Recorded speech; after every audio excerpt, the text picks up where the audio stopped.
ನಮಸ್ಕಾರ, ಕನ್ನಡ 9ಗೆ ಸ್ವಾಗತ. ನಾನು ಮಾಲಾ ಹಾಸನ್. ಈಗ ಹೆಡ್ಲೈನ್ಸ್. 87ನೇ ಅಖಿಲ ಭಾರತ ಕನ್ನಡ ಸಾಹಿತ್ಯ ಸಮ್ಮೇಳನಕ್ಕೆ ಕ್ಷಣಗಣನೆ. ಸಮ್ಮೇಳನ ಅಧ್ಯಕ್ಷರಾಗಿ ಜಾನಪದ ವಿದ್ವಾಂಸ ಗೋರು ಚನ್ನಬಸಪ್ಪ ಆಯ್ಕೆ. ಜನಪದ ಸಾಹಿತ್ಯಕ್ಕೆ ಸಲ್ಲಿಸಿದ ಸೇವೆಗಾಗಿ ಸಿಕ್ತು ಗೌರವ. ಎಲ್ಲ ಇಲಾಖೆಗಳಿಗೂ ಮಾತೃ ಇಲಾಖೆ, ಕಂದಾಯ ಇಲಾಖೆ. ಈ ಇಲಾಖೆಯ ರೈತರ ಸಮಸ್ಯೆಗಳನ್ನು ಸ್ಥಳದಲ್ಲಿಯೇ ಪರಿಹರಿಸಿ ಅಧಿಕಾರಿಗಳಿಗೆ ಸೂಚನೆ ನೀಡಿದ ಶಾಸಕ ಎಚ್.ಕೆ. ಸುರೇಶ್. ಮೊಬೈಲ್ ಇದೆ, ಟವರ್ ಇಲ್ಲ, ನೆಟ್ವರ್ಕ್ ಇಲ್ಲ. ನೆಟ್ವರ್ಕ್ ಸಮಸ್ಯೆ ಬಗೆಹರಿಸಿ, ಇಲ್ಲ ನಿಮ್ಮ ಕಂಪನಿಯ ಮೊಬೈಲ್ಗಳನ್ನ ನೀವೇ ಇಟ್ಕೊಳ್ಳಿ. ಒಳಲಹಳ್ಳಿ ಗ್ರಾಮ ಪಂಚಾಯಿತಿ ವ್ಯಾಪ್ತಿಯ ಗ್ರಾಮಸ್ಥರ ಆಕ್ರೋಶ. ಧರ್ಮಸ್ಥಳ ಗ್ರಾಮಾಭಿವೃದ್ಧಿ ಯೋಜನೆಯಿಂದ ಶ್ರೀ ಚಿಕ್ಕ ಪಾಲವಾಯಪ್ಪ ಸ್ವಾಮಿ ಮತ್ತು ಯಲ್ಲಮ್ಮ ದೇವಿ ದೇವಸ್ಥಾನ ಅಭಿವೃದ್ಧಿ ಸೇವಾ ಟ್ರಸ್ಟ್ಗೆ ತಾಲೂಕಿನ ಯೋಜನಾಧಿಕಾರಿ ಮಹೇಶ್ 2 ಲಕ್ಷ ಡಿಡಿಯನ್ನ ವಿತರಣೆ ಮಾಡಿದರು. ಧರ್ಮಸ್ಥಳ ಗ್ರಾಮಾಭಿವೃದ್ಧಿ ಯೋಜನೆಯಿಂದ ಶ್ರೀ ಚಿಕ್ಕ ಪಾಲವಾಯಪ್ಪ ಸ್ವಾಮಿ ಹಾಗೂ ಯಲ್ಲಮ್ಮ ದೇವಿ ದೇವಸ್ಥಾನ ಅಭಿವೃದ್ಧಿ ಸೇವಾ ಟ್ರಸ್ಟ್ಗೆ ತಾಲೂಕಿನ ಯೋಜನಾಧಿಕಾರಿ ಮಹೇಶ್ 2 ಲಕ್ಷ ಡಿಡಿಯನ್ನ ವಿತರಿಸಿದರು.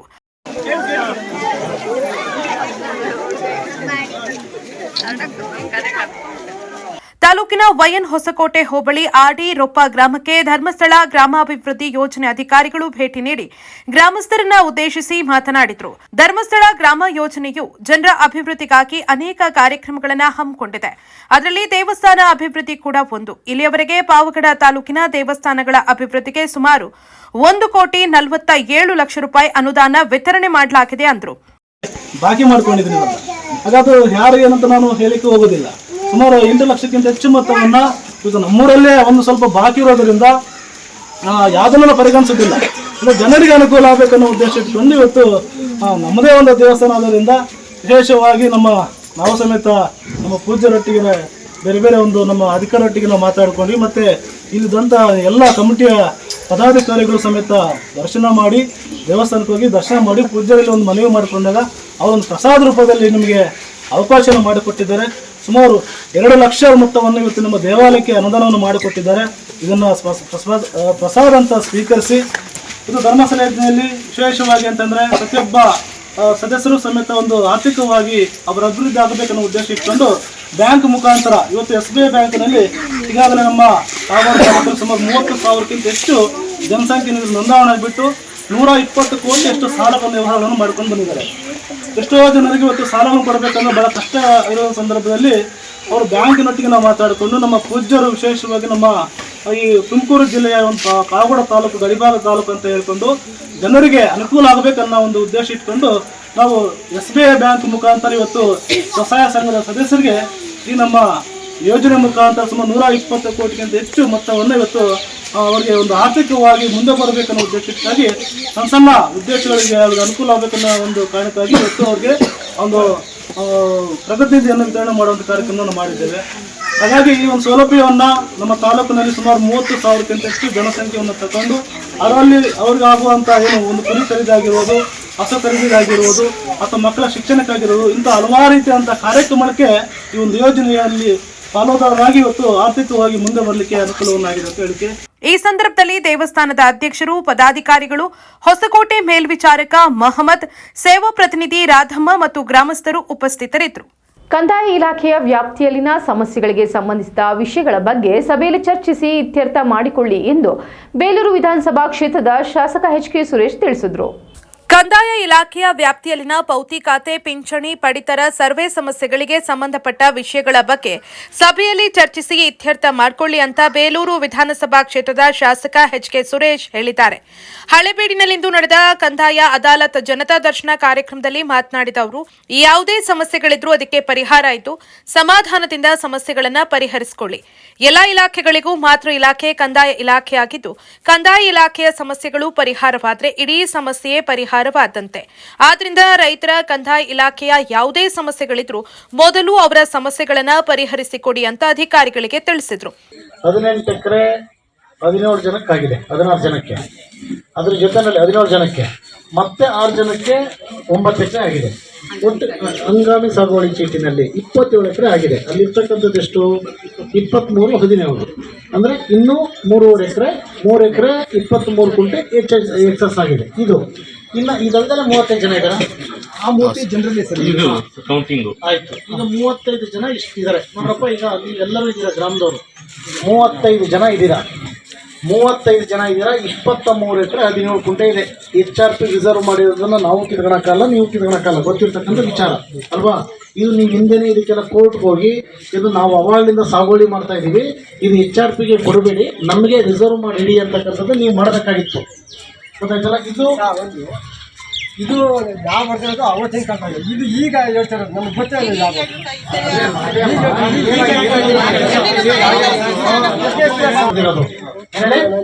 ಗೊತ್ತಾಯ್ತಾ.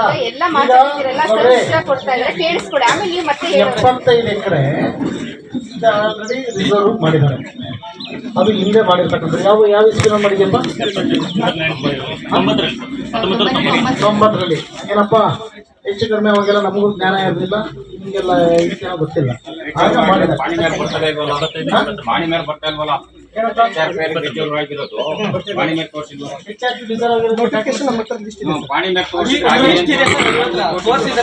ಆಮೇಲೆ ಇನ್ನೊಂದು ಸರ್, ಅದೇ ಜಮೀನಲ್ಲಿ 4 ಎಕರೆ 37 ಗುಂಟೆ ಮಲ್ಲಳ್ಳಿಯರಿಗೆ ಒಬ್ಬರಿಗೆ ಅದೇ ತಾಲೂಕ್ ಆಫೀಸಲ್ಲಿ 4 ಎಕರೆ 37 ಗುಂಟೆ ಪದ್ಮಮ್ಮ ಅನ್ನೋರಿಗೆ ಮಾಡ್ಕೊಡ್ತಾರೆ. ಇದೇ ಸರ್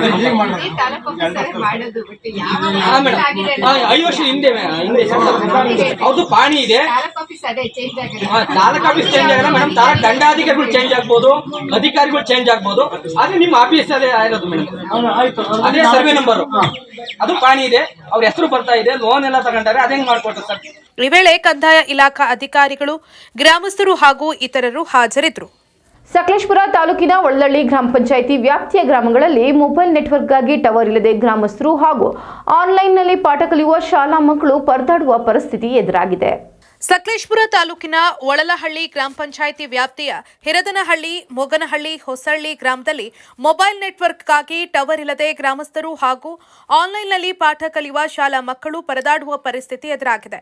ಮಲೆನಾಡು ಭಾಗದಲ್ಲಿನ ಗ್ರಾಮಗಳ ಸುತ್ತಮುತ್ತ ಪ್ರವಾಸಿಗರ ತಾಣ ಇದ್ದು ಪ್ರತಿದಿನ ಸಾವಿರಾರು ಪ್ರವಾಸಿಗರು ಈ ಗ್ರಾಮಕ್ಕೆ ಬರ್ತಿರ್ತಾರೆ. ಒಳಲಹಳ್ಳಿ ಗ್ರಾಮ ಪಂಚಾಯಿತಿ ವ್ಯಾಪ್ತಿಯ ಸುತ್ತಮುತ್ತ ಕಾಡಾನೆ, ಇತರೆ ಕಾಡು ಪ್ರಾಣಿಗಳ ಹಾವಳಿ ಇದ್ದು ರೈತರಿಗೆ, ಕೂಲಿ ಕಾರ್ಮಿಕರಿಗೆ, ಶಾಲಾ ಮಕ್ಕಳಿಗೆ ಆನೆಗಳು ಇರುವ ಪ್ರದೇಶದಲ್ಲಿ ಎಚ್ಚರಿಕೆಯಿಂದ ಸಂಚರಿಸಲು, ಜಾಗೃತೆಗಾಗಿ ಫೋನ್ ಕರೆ ಮಾಡಲು ಸಾಧ್ಯವಾಗದೆ ಶಾಲೆಯಿಂದ ಮಕ್ಕಳು ಮನೆಗೆ ಬರುವವರೆಗೂ ಪೋಷಕರು ಆತಂಕದಿಂದ ಕಾಲ ಕಳೆಯುವ ಪರಿಸ್ಥಿತಿ ಎದುರಾಗಿದೆ. ಯಾರಿಗಾದರೂ ಆರೋಗ್ಯ ಸಮಸ್ಯೆಯಿಂದ ಬಳಲ್ತಾ ಇದ್ದ ಸಂದರ್ಭದಲ್ಲಿ ಆಂಬ್ಯುಲೆನ್ಸ್ ಅಥವಾ ಬೇರೆ ಯಾವುದೇ ಸಹಾಯವಾಣಿಗೆ ಕರೆ ಮಾಡೋದಕ್ಕೆ ಸಾಧ್ಯ ಆಗ್ತಾ ಇಲ್ಲ. ಮೊಬೈಲ್ ಇದ್ರೂ ಟವರ್ ಇಲ್ಲದೆ ನೆಟ್ವರ್ಕ್ ಸಿಗದೆ ಗ್ರಾಮಸ್ಥರು ಮೊಬೈಲ್ ಸಂಪರ್ಕದಿಂದ ವಂಚಿತರಾಗಿದ್ದಾರೆ.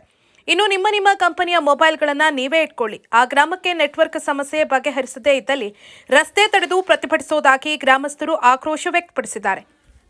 ಈ ಭಾಗಕ್ಕೆ ತುಂಬ ವರ್ಷಗಳಿಂದ ನೆಟ್ವರ್ಕ್ ಸಮಸ್ಯೆ ಇದೆ.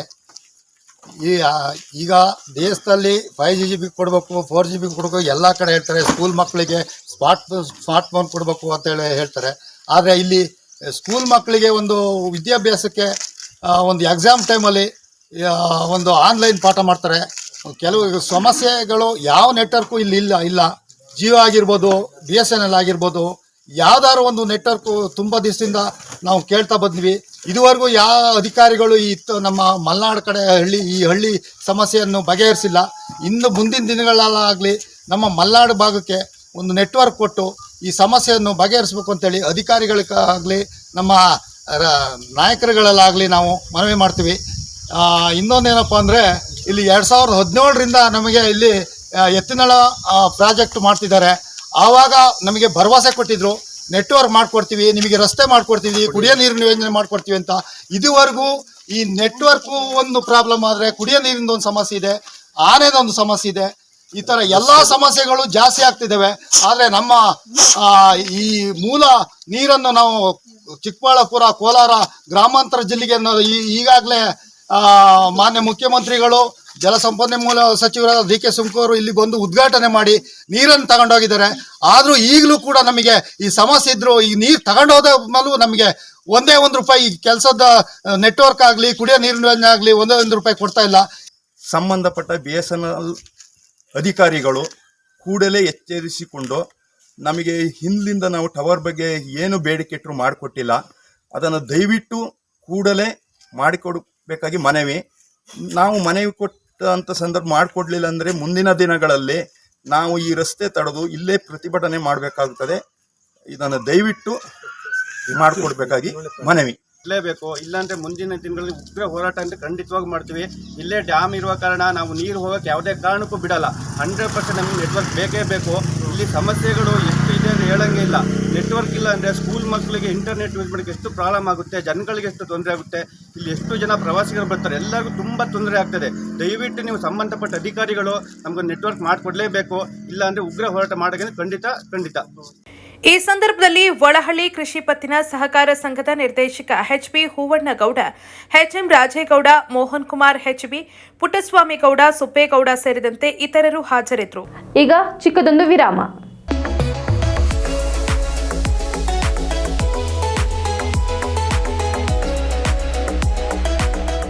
ನೀವು ನಿಮ್ಮ ಫ್ಯಾಮಿಲಿ ಜೊತೆ ಅಥವಾ ಸ್ನೇಹಿತರ ಜೊತೆ ದುಬೈ ಟೂರ್ ಹೋಗೋ ಆಲೋಚನೆ ಇದೆಯಾ? ಸರಿಯಾದ ಮಾರ್ಗದರ್ಶಕರು ಸಿಗ್ತಿಲ್ವೇ? ಹಾಗಿದ್ರೆ ನಿಮ್ಗಿದೆ ಇಲ್ಲೊಂದು ಸುವರ್ಣ ಅವಕಾಶ.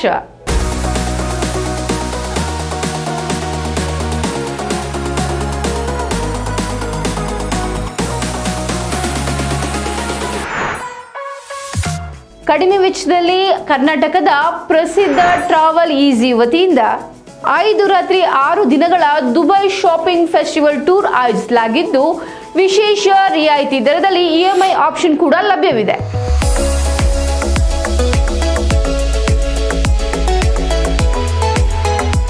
ಈ ಫೆಸ್ಟಿವಲ್ ಟೂರ್ನಲ್ಲಿ ನಿಮಗೆ 4 ಸ್ಟಾರ್ ಹೋಟೆಲ್ ಅಕಾಮಿಡೇಷನ್ಸ್, ಭಾರತೀಯ ಶೈಲಿಯ ಊಟ ತಿಂಡಿ ಹಾಗೂ ಫುಲ್ ಮಸ್ತ್ ಚಟುವಟಿಕೆಗಳಿಂದ ಕೂಡಿದ ಟೂರ್ ಇದಾಗಿದ್ದು, ಅನುಭವಿ ಗೈಡ್ ನಿಮ್ಮೊಂದಿಗೆ ಇರ್ತಾರೆ.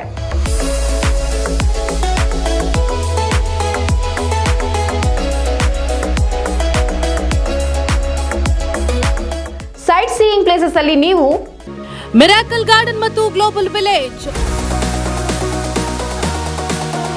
Burj Khalifa, fountain show and under water zoo at Dubai mall, marine cruise with dinner, desert safari with belly dance, Abu Dhabi city tour with Hindu temple, Ferrari world, Dubai city tour with Dubai frame photo stop, future of museum ಹಾಗೂ ಇನ್ನು ಅನೇಕ ಪ್ರೇಕ್ಷಣೀಯ ಸ್ಥಳಗಳನ್ನ ನೋಡಬಹುದು, ಸುತ್ತಾಡಬಹುದು. ಆಸಕ್ತರು ಪ್ರವಾಸಿ ವೆಚ್ಚ ಹಾಗೂ ಇನ್ನಿತರ ಯಾವುದೇ ಮಾಹಿತಿಗಾಗಿ ಹಿಂದೆ ಸಂಪರ್ಕಿಸಿ. ಬುದ್ಧ ಮಾರ್ಗ, ವಿದ್ಯಾನಗರ, ಹಾಸನ 9591027265 7899173517. ವಿರಾಮದ ನಂತರ ನ್ಯೂಸ್ಗೆ ಸ್ವಾಗತ. ಹಳೆಕೊಪ್ಪಲು ಪ್ರಾಥಮಿಕ ಕೃಷಿ ಪತ್ತಿನ ಸಹಕಾರ ಸಂಘದ ನೂತನ ಕಟ್ಟಡದ ಉದ್ಘಾಟನೆ ಸಮಾರಂಭವು PACCSನ ಅಧ್ಯಕ್ಷ ಎಚ್.ಎನ್. ರವಿಕುಮಾರ್ ಅಧ್ಯಕ್ಷತೆಯಲ್ಲಿ ಹಾಸನ ತಾಲೂಕಿನ ಹಳೆಕೊಪ್ಪಲಿನಲ್ಲಿ ನಡೆಯಿತು. ಪ್ರಾಥಮಿಕ ಕೃಷಿ ಪತ್ತಿನ ಸಹಕಾರ ಸಂಘದ ನೂತನ ಕಟ್ಟಡದ ಉದ್ಘಾಟನಾ ಸಮಾರಂಭವು PACSನ ಅಧ್ಯಕ್ಷ ಎಚ್.ಎನ್. ರವಿಕುಮಾರ್ ಅಧ್ಯಕ್ಷತೆಯಲ್ಲಿ ಹಾಸನ ತಾಲೂಕಿನ ಹಳೆಕೊಪ್ಪಲಿನಲ್ಲಿ ನಡೆಯಿತು. ನೂತನ ಕಟ್ಟಡವನ್ನು ದುದ್ದ PACSನ ಅಧ್ಯಕ್ಷ ಲಕ್ಷ್ಮಣ್ ಗೌಡ ಉದ್ಘಾಟಿಸಿದರು. ಈ ವೇಳೆ ಸಮಾರಂಭವನ್ನು ಉದ್ದೇಶಿಸಿ ಮಾತನಾಡಿದ ಅವರು, ದುದ್ದ PACSನ ಅಧ್ಯಕ್ಷ ಲಕ್ಷ್ಮಣ್ ಗೌಡ, ತಾಲೂಕು ಪಂಚಾಯಿತಿ ಅಧ್ಯಕ್ಷ ಎಸ್ ದೇವೇಗೌಡ ಮತ್ತು HDCC ನಿರ್ದೇಶಕ ಜಯರಾಮ್ ಮಾತನಾಡಿದರು.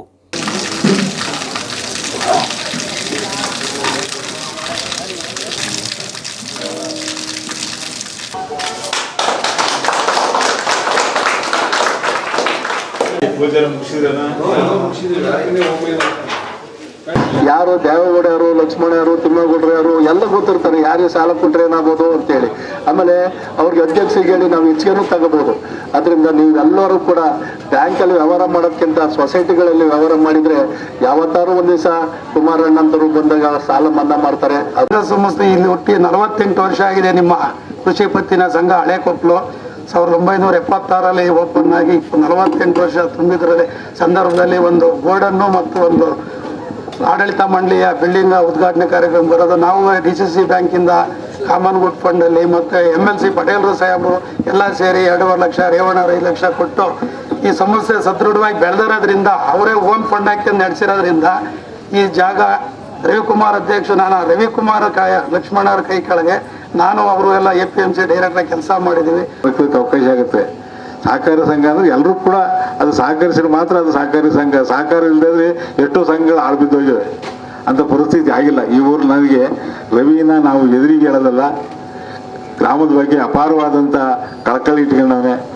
ಯಾಕೆ ಈ ಮಾತು ಹೇಳ್ತೀನಿ ಅಂದರೆ, ಈ ರವಿಗೆ ನನ್ನ ಸ್ವಂತ ಅಭಿಪ್ರಾಯ, ಎಲ್ಲ ಒಂದು 2 ಲೋಡ್ ಒಳಗೆ ಗೊಬ್ಬರ ಐತೆ ಅಂದರೆ ಅದು ನಮ್ಮೂರಿಗೆ ತಂದು ಸುರಿದೋಗಿ ಅಂತಾನೆ. ಅಂದರೆ ಊರ ಬಗ್ಗೆ ಅಷ್ಟೊಂದು ಒಳ್ಳೆ ಅಭಿಪ್ರಾಯ ಇಟ್ಕೊಂಡು ಇವತ್ತು ಸಮುದಾಯ ಭವನ ಇರ್ಬೋದು, ರಸ್ತೆಗಳಿರ್ಬೋದು, ಸೊಸೈಟಿ ಇರ್ಬೋದು, ಡೈರಿ ಇರ್ಬೋದು, ಎಲ್ಲ ನಮ್ಮ ಈ ಏನು ಪ್ರತಿನಿಧಿಗಳಿದ್ದಾರೆ ಅವ್ರ ಹತ್ರ ಹೋಗಿ ನಾವು ಎಷ್ಟು ಕೊಡ್ತಾರೆ ಅಷ್ಟನ್ನು ಹಣ ತಗೊಬಂದು ಹಂತವಾಗಿ ಸುಮಾರು ವರ್ಷಗಳ ಕಾಲ ಹೋರಾಟ ಮಾಡಿ ಇವತ್ತು ನಿಮ್ಮ ಮುಂದೆ ಈ ಒಂದು ಕಟ್ಟಡವನ್ನು ನಿರ್ಮಾಣ ಮಾಡಿ, ಈ ಗೋಡನ್ನು ಸಹ ಹಳೇದಾಗಿತ್ತು, ಅದನ್ನು ಸಹ ವ್ಯವಸ್ಥೆ ಅಕ್ಕಿದಾಗ್ಲಿ ಗೊಬ್ಬರದಾಗ್ಲಿ ವ್ಯವಸ್ಥೆ ಇರಲಿಲ್ಲ. ಇಷ್ಟೆಲ್ಲ ಹೋರಾಟ ಮಾಡಿ ಸುಮಾರು ವರ್ಷಗಳ ಕಾಲ ನಿಮ್ಮೆಲ್ಲರ ಶ್ರಮದಿಂದ ಹಾಗೂ ನಿಮ್ಮೆಲ್ಲರ ಒಂದು ಹೋರಾಟ, ನಮ್ಮ ಆಡಳಿತ ಮಂಡಳಿಯ ಸದಸ್ಯರು, ಅಧ್ಯಕ್ಷರು, ಇವರು ನಮ್ಮ ಬ್ಯಾಂಕಿನ ಅಧ್ಯಕ್ಷರು ಎಲ್ಲರೂ ಸಹ ಸಹಕಾರ ಕೊಟ್ಟು ನಾವು ಎಲ್ಲರ ಹತ್ರನೂ ಸ್ವಲ್ಪ ಹಣವನ್ನು ಹೊಂದಿಸಿ ಸುಮಾರು ವರ್ಷಗಳ ಕಾಲ ಹೋರಾಟ ಸುಸಜ್ಜಿತವಾದ ಒಂದು ಕಟ್ಟಡ, ಬ್ಯಾಂಕು ಮೇಲೆ ಮೀಟಿಂಗ್ ಹಾಲ್, ಈ ಕಡೆ ಗೊಬ್ಬರದ ಗೋಡನ್ನು ಮತ್ತೆ ರೇಷನ್ ಇಂದು ಎಲ್ಲರನ್ನೂ ಹೋರಾಟ ಮಾಡಿದ್ವಿ. ಮುಂದೂ ಸಹ ನೀವೆಲ್ಲರ ಸಹಕಾರದಿಂದ ಏನು ಶಕ್ತಿ ಕೊಡ್ತೀರಿ, ನಿಮ್ಮೆಲ್ಲರ ಸಹಕಾರದಿಂದ ಈಗ ಹೆಚ್ಚು ಕಮ್ಮಿ ಒಂದು 7 ಕೋಟಿವರೆಗೂ ನಾವು ಒಂದು KC ಸಾಲ ಕೊಟ್ಟಿದ್ವಿ, ಒಂದು 3 ಕೋಟಿವರೆಗೂ MTL ಕೊಟ್ಟಿದ್ವಿ, ರೈತರಿಗೆ ಇದು ಹಸು ಸಾಲ ಕೊಟ್ಟಿದ್ವಿ, ಆಮೇಲೆ ಮಹಿಳಾ ಸಂಘಕ್ಕೆ ಹೆಚ್ಚು ಕಮ್ಮಿ 2 ಕೋಟಿ 1 ಕೋಟಿ ಚಿಲ್ಲರೆ ದಾಟಿದೆ ಅನ್ಸುತ್ತೆ ಈಗ. ಈ ವೇಳೆ ವಿಧಾನ ಪರಿಷತ್ ಸದಸ್ಯ ಸೂರಜ್ ರೇವಣ್ಣ, ಮುದ್ಲಾಪುರ ಗ್ರಾಮ ಪಂಚಾಯಿತಿ ಸದಸ್ಯ ರಂಜಿತ್ TC, ಜೋಡಿಪುರದ ಗ್ರಾಮ ಪಂಚಾಯಿತಿ ಸದಸ್ಯರು ಹರೀಶ್, ಕಾವ್ಯ, PACSನ ವ್ಯಾಪ್ತಿಯ 8 ಹಳ್ಳಿಯ ಷೇರುದಾರರು ಹಾಗೂ ಗ್ರಾಮಸ್ಥರು ಭಾಗವಹಿಸಿದರು. ಭಾರತೀಯ ಸೇನೆಯ ಮದ್ರಾಸ್ ಇಂಜಿನಿಯರಿಂಗ್ ಗ್ರೂಪ್ನ 244ನೇ ರೇಸಿಂಗ್ ಡೇ ಮತ್ತು ಕಾರ್ಗಿಲ್ ವಿಜಯದ 25ನೇ ವಾರ್ಷಿಕೋತ್ಸವದ ಸ್ಮರಣಾರ್ಥ ತನ್ನ ಯೋಧರೊಂದಿಗೆ ಸಂಪರ್ಕ ಮಾಡಲು ಹಮ್ಮಿಕೊಳ್ಳಲಾಗಿರುವ ಈ ಬೈಕ್ ರ್ಯಾಲಿಯು ಹಾಸನ ನಗರಕ್ಕೆ ಬಂದಿದ್ದು ನಿವೃತ್ತ ಯೋಧರು ಅಭೂತಪೂರ್ವವಾಗಿ ಬರಮಾಡಿಕೊಂಡರು. ಭಾರತೀಯ ಸೇನೆಯ ಮದ್ರಾಸ್ ಇಂಜಿನಿಯರ್ ಗ್ರೂಪ್ನ 244ನೇ ರೇಸಿಂಗ್ ಡೇ ಮತ್ತು ಕಾರ್ಗಿಲ್ ವಿಜಯದ 25ನೇ ವಾರ್ಷಿಕೋತ್ಸವದ ಸ್ಮರಣಾರ್ಥ ತನ್ನ ಯೋಧರೊಂದಿಗೆ ಸಂಪರ್ಕ ಮಾಡಲು ಹಮ್ಮಿಕೊಳ್ಳಲಾಗಿರುವ ಈ ಬೈಕ್ ರ್ಯಾಲಿಗೂ ಹಾಸನ ನಗರಕ್ಕೆ ಬಂದಿದ್ದು ನಿವೃತ್ತ ಯೋಧರು ಅಭೂತಪೂರ್ವವಾಗಿ ಬರಮಾಡಿಕೊಂಡರು. ಈ ವೇಳೆ ಸುಬೇದಾರ್ ಮಾಜಿ ಸೈನಿಕ ಕಿರಣ್ ಕುಮಾರ್ ಮಾಧ್ಯಮದವರೊಂದಿಗೆ ಮಾತನಾಡಿದರು. ಬಾಂಬೆ ಇಂಜಿನಿಯರ್ಸ್ ಗ್ರೂಪ್ ಅಂತ 2 ಗ್ರೂಪ್ಗಳನ್ನ ಸ್ಥಾಪನೆ ಮಾಡಿ ನಮ್ಮ ಇಂಡಿಯನ್ ಆರ್ಮಿಗೆ ಬೇಕಾದ ಟೆಕ್ನಿಕಲ್ ಸಪೋರ್ಟ್ ಮತ್ತು ಕಂಬ್ಯಾಟ್ ಸಪೋರ್ಟ್ ಇವೆಲ್ಲವನ್ನು ಕೊಡಲಿಕ್ಕೋಸ್ಕರ 3 ಪಂಗಡಗಳಾಗಿ ವಿಭಾಗಗಳನ್ನಾಗಿ ಮಾಡಿದ್ದಾರೆ. ಒಂದೊಂದು ಸೆಂಟರ್ನಲ್ಲೂ ಸಹ ಅಂದಾಜು 30ರಿಂದ 35 ಸಾವಿರ ಸೋಲ್ಜರ್ಸು ಮತ್ತು ಆಫೀಸರ್ಸ್ ಇದುವರೆಗೂ ಸೇವೆ ಮಾಡ್ಕೊಂಡು ಬಂದಿದ್ದಾರೆ.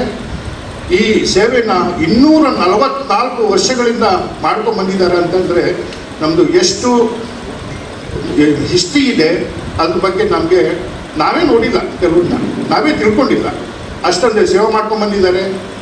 ಸುಮಾರು ಪ್ರೀ ಇಂಡಿಪೆಂಡೆನ್ಸಿಂದ ಹಿಡಿದು ಪ್ರೀ ವರ್ಲ್ಡ್ ವಾರ್ 1 and 2 ಇಂದ ಹಿಡಿದು ಅಪಾರ ದೇಶಗಳಲ್ಲಿ ಅಂದರೆ Persia, Syria, Iraq, Burma, Egypt, ಸುಮಾರು ಒಂದು 100 ದೇಶಗಳಲ್ಲಿ ನಮ್ಮ ಸ್ಯಾಪರ್ಸು ಕೆಲಸ ಮಾಡಿ ಆಪರೇಷನ್ಗಳಲ್ಲಿ ಇನ್ವಾಲ್ವ್ ಆಗಿದ್ದರು. ಅಂಥ ಆಪರೇಷನ್ಗಳಲ್ಲಿ ಹುತಾತ್ಮರಾದವರಿಗೆ ನಾವು ಇಂಥ ಸಂದರ್ಭಗಳಲ್ಲಿ ನೆನೆಸ್ಕೊಳ್ಳೇಬೇಕು. ಅವರೆಲ್ಲರಿಗೂ, ಅವರ ಫ್ಯಾಮಿಲಿಯವ್ರಿಗೂ ಶಾಂತಿ ಮತ್ತು ಸುಖ ಕೊಡಲಿ ಅಂತ ನಾನು ದೇವರಲ್ಲಿ ಪ್ರಾರ್ಥನೆ ಮಾಡ್ಕೊಳ್ತೀನಿ. ತಂಬಿ ಸಾಪರ್ಸು ಮತ್ತು ಸಾಪರ್ಸ್ನ ಮೇಯ್ನ್ ಉದ್ದೇಶ ಟೆಕ್ನಿಕಲ್ ಸಪೋರ್ಟ್ ಅಲ್ಲದೆ ಈ 3 ವಿಭಾಗಗಳು ಸೇರಿ ಬಾರ್ಡರ್ ರೋಡ್ ಆರ್ಗನೈಸೇಷನ್ನಲ್ಲಿ ಬಾರ್ಡರ್ನಲ್ಲಿ ಕ್ವಾಲಿಟಿ ರೋಡ್ಗಳನ್ನ ಮಾಡೋದು, ಬ್ರಿಡ್ಜಿನ ಕನ್ಸ್ಟ್ರಕ್ಷನ್ ಮಾಡೋದು, ಜೊತೆಗೆ MES ಅಲ್ಲಿ ಬಿಲ್ಡಿಂಗು ಮತ್ತು ಇಂಡಿಯನ್ ಆರ್ಮಿ ಮತ್ತು ನೇವಿ ಏರ್ಫೋರ್ಸ್ಗೆ 3ಕ್ಕೂ ಸಂಬಂಧಪಟ್ಟ ಇನ್ಫ್ರಾಸ್ಟ್ರಕ್ಚರು ಮತ್ತು ಸರ್ವಿಸನ್ನು ಕೊಡೋದು. ಜೊತೆಯಲ್ಲಿ ನಾವು ಲಡಾಯಿ ಸಮಯದಲ್ಲಿ ಬ್ರಿಡ್ಜು, ಮೈನ್ಸು ಮತ್ತು ಟ್ರ್ಯಾಕ್ಸು ಮತ್ತು ಹೊಸ ಟ್ರ್ಯಾಕ್ಸ್ಗಳು ಮತ್ತು ರಾಜಸ್ಥಾನಗಳಂಥ ಮರುಭೂಮಿನಲ್ಲಿ ಅವಕ್ಕೆ ಟ್ರ್ಯಾಕ್ಸ್ ಮಾಡಿಕೊಡೋದು, ಮೈನ್ ಬ್ಲೀಚಿಂಗ್ ಮಾಡೋದು, ಇಂಥ ಪ್ರಮುಖವಾದ ಕೆಲಸಗಳು ಮಾಡೋದು ನಮ್ಮ ಸಾಪಸ್ನ ಮುಖ್ಯ ಕೆಲಸಗಳು. ಈ ಸಂದರ್ಭದಲ್ಲಿ ಕರ್ನಲ್ ನಿವೃತ್ತ ಯೋಧ ನಟೇಶ್, ನಿವೃತ್ತ ಲೆಫ್ಟಿನೆಂಟ್ ಕರ್ನಲ್ ದೊರೆರಾಜು, ನಿವೃತ್ತ ನರಸೇಗೌಡ ಇತರರು ಉಪಸ್ಥಿತರಿದ್ದರು. ಮಂಡ್ಯದಲ್ಲಿ ನಡೆಯಲಿರುವ 87ನೇ ಅಖಿಲ ಭಾರತ ಕನ್ನಡ ಸಾಹಿತ್ಯ ಸಮ್ಮೇಳನದ ಅಧ್ಯಕ್ಷರಾಗಿ ಹಿರಿಯ ಜಾನಪದ ವಿದ್ವಾಂಸ ಗೋರು ಚನ್ನಬಸಪ್ಪ ಆಯ್ಕೆಯಾಗಿದ್ದಾರೆ. ಮಂಡ್ಯದಲ್ಲಿ ನಡೆಯಲಿರುವ 87ನೇ ಅಖಿಲ ಭಾರತ ಕನ್ನಡ ಸಾಹಿತ್ಯ ಸಮ್ಮೇಳನದ ಸರ್ವಾಧ್ಯಕ್ಷರಾಗಿ ಹಿರಿಯ ಜನಪದ ವಿದ್ವಾಂಸ ಗೋರು ಚನ್ನಬಸಪ್ಪ ಆಯ್ಕೆಯಾಗಿದ್ದಾರೆ. ಕನ್ನಡ ಸಾಹಿತ್ಯ ಲೋಕಕ್ಕೆ ಅದರಲ್ಲೂ ಜಾನಪದ ಸಾಹಿತ್ಯಕ್ಕೆ ಅಪಾರ ಸೇವೆಯನ್ನ ಸಲ್ಲಿಸಿರುವ ಗೋರು ಚನ್ನಬಸಪ್ಪ ಚಿಕ್ಕಮಗಳೂರು ಜಿಲ್ಲೆಯ ತರೀಕೆರೆ ತಾಲೂಕಿನ ಗೋಂಡೇದ ಹಳ್ಳಿಯವರು.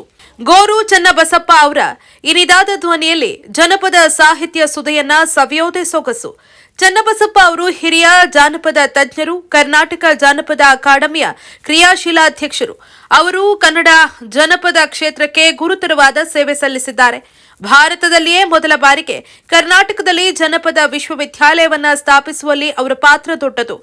ಮೈದುನ ರಾಮಣ್ಣ, ಗ್ರಾಮಗೀತೆಗಳು, ಬಾಗೂರು ನಾಗಮ್ಮ ಮತ್ತು ಇತರೆ ಹಾಡುಗಳು ಮುಂತಾದ ಕೃತಿಗಳು ಅವರ ವಿದ್ವತ್ತಿಗೆ ಸಾಕ್ಷಿಯಾಗಿವೆ. ಈಗ ಮತ್ತೊಮ್ಮೆ ಹೆಡ್ಲೈನ್ಸ್. 87ನೇ ಅಖಿಲ ಭಾರತ ಕನ್ನಡ ಸಾಹಿತ್ಯ ಸಮ್ಮೇಳನಕ್ಕೆ ಕ್ಷಣಗಣನೆ. ಸಮ್ಮೇಳನಾಧ್ಯಕ್ಷರಾಗಿ ಜಾನಪದ ವಿದ್ವಾಂಸ ಗೋರು ಚನ್ನಬಸಪ್ಪ ಆಯ್ಕೆ. ಜನಪದ ಸಾಹಿತ್ಯಕ್ಕೆ ಸಲ್ಲಿಸಿದ ಸೇವೆಗಾಗಿ ಸಿಕ್ತು ಗೌರವ. ಎಲ್ಲ ಇಲಾಖೆಗಳಿಗೂ ಮಾತೃ ಇಲಾಖೆ, ಕಂದಾಯ ಇಲಾಖೆ. ಈ ಇಲಾಖೆಯ ರೈತರ ಸಮಸ್ಯೆಗಳನ್ನು ಸ್ಥಳದಲ್ಲಿಯೇ ಪರಿಹರಿಸಿ ಅಧಿಕಾರಿಗಳಿಗೆ ಸೂಚನೆ ನೀಡಿದ ಶಾಸಕ ಎಚ್.ಕೆ. ಸುರೇಶ್. ಮೊಬೈಲ್ ಇದೆ, ಟವರ್ ಇಲ್ಲ, ನೆಟ್ವರ್ಕ್ ಇಲ್ಲ. ನೆಟ್ವರ್ಕ್ ಸಮಸ್ಯೆ ಬಗೆಹರಿಸಿ, ಇಲ್ಲ ನಿಮ್ಮ ಕಂಪನಿಯ ಮೊಬೈಲ್ಗಳನ್ನ ನೀವೇ ಇಟ್ಕೊಳ್ಳಿ. ಒಳಲಹಳ್ಳಿ ಗ್ರಾಮ ಪಂಚಾಯಿತಿ ವ್ಯಾಪ್ತಿಯ ಗ್ರಾಮಸ್ಥರ ಆಕ್ರೋಶ. ನಿರಂತರ ಸುದ್ದಿಗಾಗಿ ನೋಡ್ತಾ ಇರಿ ಕನ್ನಡ 9. ಇದು ಕನ್ನಡಿಗರ ಕಣ್ಮಣಿ.